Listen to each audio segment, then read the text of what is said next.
on coupe, il n'y a plus. Pas la peine d'envoyer un virus, hein, on coupe un câble, la bourse est isolée du monde.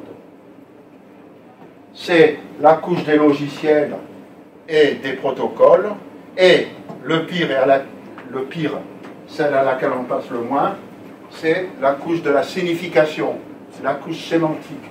Parce que l'information, c'est des bits à 0 et des bits à 1, ça vous parle, des bits à 0 et des bits à 1, mais l'information a un sens. Le sens même de l'information va être attaqué. Le supermarché de la cybercriminalité, le supermarché, qui vous permet, sans être absolument un cadre de la programmation, de constituer des kits d'attaque, d'acheter des cartes bleues, des passeports, etc. On accède par Tor, The Union Router. Bon, alors, sans compte eBay ou PayPal, de vous ou de moi, c'est en vente, on nous les a volés, c'est pour ça que quand on dit on n'a rien à cacher, eh bien 100 $ seulement, pas cher, hein, et vous pouvez faire du business avec. Le coût d'un faux passeport français, 2500 €. Plus vrai que nature. Pas la peine de faire les démarches, hein, on l'achète. Et pour tuer un politicien américain, alors peut-être pas les 20 premiers, hein, pas Trump, pas Obama, mais les autres, eh bien, pour 180 000 $, et la personne, elle a un accident bête. Tout est en vente dans les supermarchés de la cybercriminalité. C'est la deuxième syllabe du mot robot, un bot. Ce bot, surtout, ne détruit rien. Il se cache dans les profondeurs du PC ou de la tablette et il va ouvrir, ça c'est la cible qui va être détruite, un canal bidirectionnel, conversationnel, avec un serveur qui est géré par le pirate. Ça s'appelle, d'un point de vue technique, le CC server, le Command and Control Server. En fait, on appelle ça le maître du botnet. Citation par minute. Et si le PC est architecturé pour avoir 10 sollicitations toutes les 10 minutes, s'il en reçoit 10 millions par minute, il dégage, il sature, il n'existe plus. Et voilà pourquoi vous avez attaqué l'Estonie, parce que vous aviez un bot sur votre PC. Effectivement, alors là, Obama tape du poing sur la table en disant « ça suffit, c'est un acte de guerre caractérisé, désormais toutes les options sont sur la table, y compris le feu nucléaire ». On en était là en 2013. Alors Tian Xiaoping, le premier ministre chinois, accourt à tire d'aile vers Obama en disant « mais attendez, vous venez de vous apercevoir que nos espions, ils vous espionnent, et c'est leur boulot, enfin, mais attendez, vous faites 100 000 fois plus que nous, vous nous volez tout, alors nous, on a le droit de vous vendre, de vous voler des petites choses. » Les méchants chinois accusent nos gentils amis américains d'être des méchants. Où va-t-on? Ah ben, les Chinois, ils avaient plus que raison, vous allez voir. À Chevilly-la-Rue, en banlieue sud de Paris, il y a des immeubles qui appartiennent à l'ambassade de Chine, 3 immeubles avec de grandes paraboles. On a demandé aux Chinois, c'est pourquoi ça, s'il vous plaît?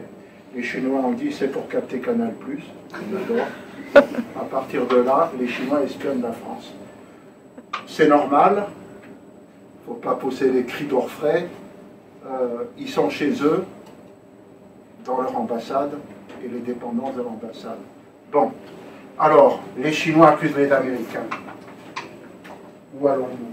Eh bien, Edward Snowden quitte les États-Unis avec 200 000 fichiers dans sa malle, et on s'aperçoit que les Américains, par un programme appelé PRISM, espionnent le monde entier, tout ce que vous faites, mais surtout qui sont maqués avec les GAFA, les Google, Apple, Facebook, Amazon, et qui leur donnent des renseignements, même s'ils le démentent.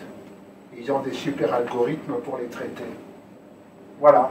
Donc, si vous allez place de la Concorde, l'ancien ministère de la Marine, le Touring Club, l'ambassade des États-Unis, avec un bel immeuble sur le toit, avec des vitres, des pots de fleurs et tout, c'est avec des jumelles, vous regardez cet immeuble, Il y aura un CRS qui vous tape sur l'épaule, vous regardez quoi, bon, peut-être, mais cet immeuble-là, ici, les fenêtres sont peintes, c'est un immeuble aveugle, et il n'y a pas de fenêtre, hein, c'est de la peinture, et vous savez ce qu'il y a entre les murs?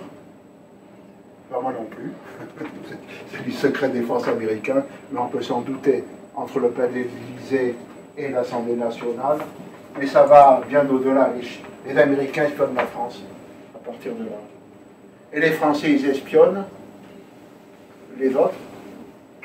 La réponse est oui, mais on n'a pas le droit d'en parler. Pour faire bref.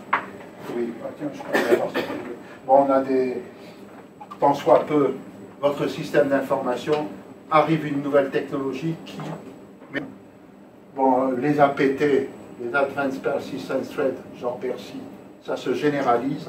Les attaques sur les SCADA, les infrastructures industrielles, on empoisonne l'eau, on coupe l'électricité, on prend le contrôle d'un avion. Bon, je ne vous dis pas. Le big data, votre vie privée, ça va être un souvenir. Les objets communicants, on s'amène vers un cyberguédon. Les monnaies virtuelles telles que le bitcoin, la monnaie, c'est même plus des billets ou des pièces, c'est des outils de chiffrement.